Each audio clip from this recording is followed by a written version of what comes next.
आज की इस वीडियो में हम हेनरी के नियम से संबंधित क्वेश्चन लेकर के आ रहे हैं और ये क्वेश्चन बोर्ड एग्जाम में बहुत ही इम्पोर्टेंट है और कई बार पूछा भी गया है, इसलिए इस वीडियो को पूरा जरूर वॉच करना।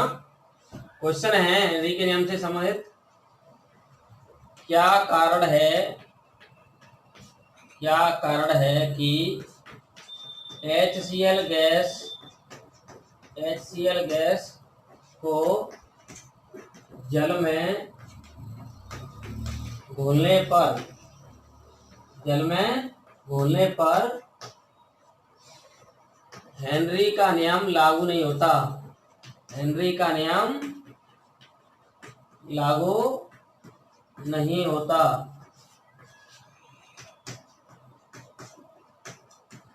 परंतु HCl को बेंजीन द्रव विलायक में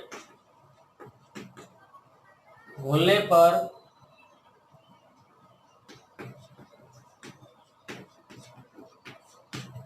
हेनरी नियम लागू हो जाता है। हेनरी नियम लागू हो जाता है।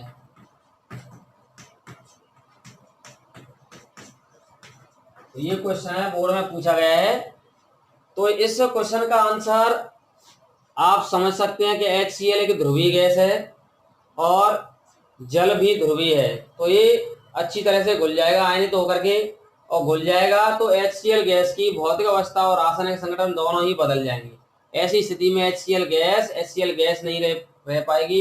HCl गैस दूसरे रूप में बदल जाएगी, रासायनिक रूप से और भौतिक अवस्था से। इसलिए हेनरी का नियम लागू नहीं होगा, क्योंकि हेनरी का नियम क्या कहता है कि कोई भी गैस द्रव विलायक में घोली जाए तो वह उससे अभिक्रिया नहीं करे, आयनित नहीं हो, वियोजित नहीं हो, अपनी भौतिक और रासायनिक अवस्था नहीं बदले। तो इस कारण से यहाँ HCl गैस जल में घुलने पर आयनित हो जाएगी, इसलिए हेनरी का नियम लागू नहीं होगा। परंतु HCl को बेंजीन द्रव में घोलेंगे तो HCl बेंजीन से अभिक्रिया नहीं करेगी। HCl बेंजीन से अभिक्रिया नहीं करेगी, क्योंकि बेंजीन कार्बनिक है, HCl अकार्बनिक है, तो दोनों अभिक्रिया नहीं करेंगे। इसलिए HCl गैस बेंजीन में अपनी उसी भौतिक अवस्था में बनी रहेगी, रासायनिक अवस्था में बनी रहेगी, इसलिए उस पर हेनरी का नियम लागू हो जाएगा। तो इसको हम सरल तरीके से लिख सकते हैं, HCl जल में आयनित होने से भौतिक व रासायनिक अवस्था बदल लेती है। भौतिक व रासायनिक संगठन बदल लेती है,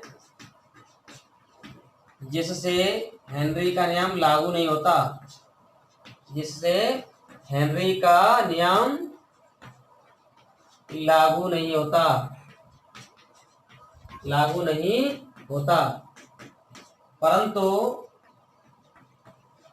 HCl बेंजीन द्रव विलायक में घुलने पर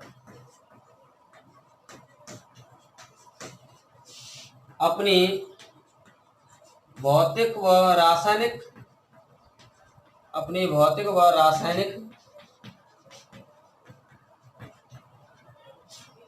संगठन में कोई बदलाव नहीं करती। संगठन में कोई बदलाव नहीं करती, इसलिए हेनरी का नियम लागू हो जाता है। इसलिए हेनरी का नियम लागू हो जाता है। तो ये रीजन है, ठीक है। ये बहुत ही सरल प्रश्न है, लेकिन ये बोर्ड में आया हुआ प्रश्न है, ठीक है, कि HCl गैस जल में आयनित हो जाएगी तो वो HCl गैस नहीं रह पाएगी। भौतिक रासायनिक अवस्था बदलने से उसकी वो संगठन बदलने से हेनरी का नियम लागू नहीं हो पाएगा। लेकिन HCl को बेंजीन में घोलेंगे तो कोई अभिक्रिया नहीं कर पाएगी, और अभिक्रिया नहीं कर पाएगी तो HCl उसी भौतिक अवस्था रासायनिक अवस्था में रहेगी, जिससे हेनरी का नियम लागू हो जाएगा। तो हेनरी का नियम ये कहता है किसी भी गैस को द्रव विलायक में घोलेंगे तो उसका रासायनिक संगठन और भौतिक संगठन कोई बदलाव नहीं होना चाहिए, तभी वो गैस उस द्रव विलायक में घोलने पर हेनरी के नियम के लिए लागू होगी। ठीक है, तो ये क्वेश्चन बहुत इंपॉर्टेंट है, ये आपको समझ में आ गया होगा। नेक्स्ट क्वेश्चन दूसरा मैं आपको बताता हूं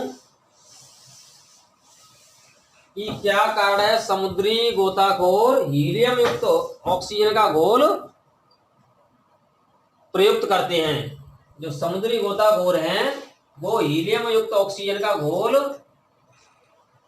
टैंक में ले जाकर के श्वसन हेतु क्यों प्रयुक्त करते हैं। ये क्वेश्चन बहुत इंपॉर्टेंट है, बोर्ड में कई बार पूछा गया है। समुद्री गोताखोर हीलियम युक्त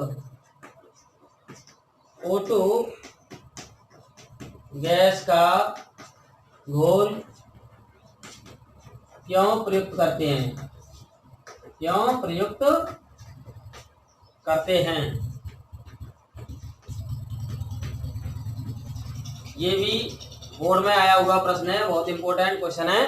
ठीक है, तो इसका मुख्य कारण यह है कि अगर हीलियम युक्त ऑक्सीजन का घोल समुद्री गोताखोर स्क्यूबा डाइवर्स नहीं ले जाएं और वहीं एक सामान्य पाइपलाइन लगा करके ही नाक से समुद्र के गहराई में चले जाएं, तो होगा क्या, वायुमंडलीय गैसों में जो नाइट्रोजन गैस है वो सबसे ज्यादा मात्रा में होती है। तो नाइट्रोजन गैस ऑक्सीजन व अन्य गैसों के साथ उसके शरीर में घुल जाएगी। समुद्र की गहराई में ज्यादा दाब होने पर और घुलती जाएगी, लेकिन जब वापस समुद्र की गहराई में से सतह पर आएगा तो दाब कम होने से श्वसन से जब CO2 गैस बाहर निकलेगी तो उसके साथ नाइट्रोजन गैस के बुलबुले खून के साथ निकलेंगे। जिससे नाइट्रोजन गैस के बुलबुले खून के साथ निकलेंगे तो शरीर में क्या उत्पन्न होगी, ऐंठन उत्पन्न होगी। ठीक है, बैंड्स उत्पन्न होंगे और शरीर में भयानक दर्द उत्पन्न होगा, और दर्द उत्पन्न होने से वो आदमी की मृत्यु तक हो सकती है। ठीक है, आदमी की क्या हो सकती है, मृत्यु तक हो सकती है अगर वह सामान्य परिस्थिति में समुद्र की गहराई में सामान्य पाइपलाइन बाहर निकाल करके लगा करके उस चला गया तो उसके शरीर में क्या होगी, जो गैसें हैं वायुमंडलीय गैसें, नाइट्रोजन गैस ज्यादा घुल जाएगी और जब वापस आएगा सतह की ओर तो दाब कम होने से नाइट्रोजन गैस के बुलबुले खून के साथ निकलेंगे, जिससे शरीर में ऐंठन होने से, भयानक दर्द होने से मृत्यु तक हो जाएगी। परंतु जब समुद्री गोताखोर हीलियम युक्त ऑक्सीजन गैस का घोल ले जाएगा तो हीलियम युक्त ऑक्सीजन गैस का जो घोल है वो क्या रहेगा, हीलियम, नाइट्रोजन और ऑक्सीजन। इसको मैंने ट्रिक्स से बताया था, हे नो। कैसे बताया था, हे नो, यानी हे का मतलब हीलियम और ना का मतलब नाइट्रोजन, ओ का मतलब ऑक्सीजन। यानी जो हीलियम युक्त नाइट्रोजन ऑक्सीजन का घोल ले जाएगा जिसका क्या क्या परसेंटेज है, 11.7% और 56.2% और 32.1%। ये घोल का मिश्रण अगर टैंक में ले जाएगा तो इसकी विलेयता क्या है, कम होती है, और विलेयता शरीर में कम होने से समुद्र की गहराई में भी चला जाएगा श्वसन हेतु, तो इसकी ज्यादा विलेयता शरीर में नहीं पहुंच पाएगी और ये संगठन श्वसन का घोल है कम शरीर में पहुंच पाएगा। जैसे ही वह सतह की ओर आएगा वापस, तब भी यह थोड़ी सी मात्रा में कम बाहर श्वसन के रूप में निकलेगा, तो नाइट्रोजन गैस के बुलबुले नहीं निकल पाएंगे खून के साथ। ठीक है, तो ये संगठन की विलेयता क्या है, कम होती है। हीलियम युक्त ऑक्सीजन का घोल,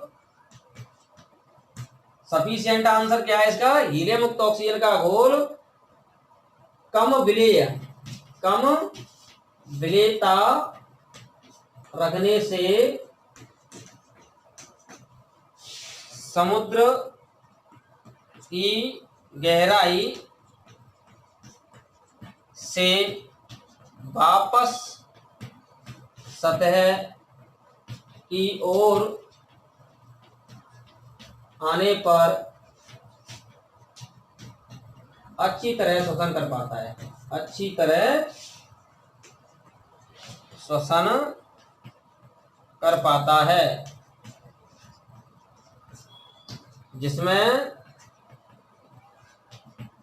ऐंठन उत्पन्न नहीं होती। जो शरीर में बैंड्स बनेंगे, जो भयानक दर्द उत्पन्न हो रहा है, वो ऐंठन उत्पन्न नहीं होती।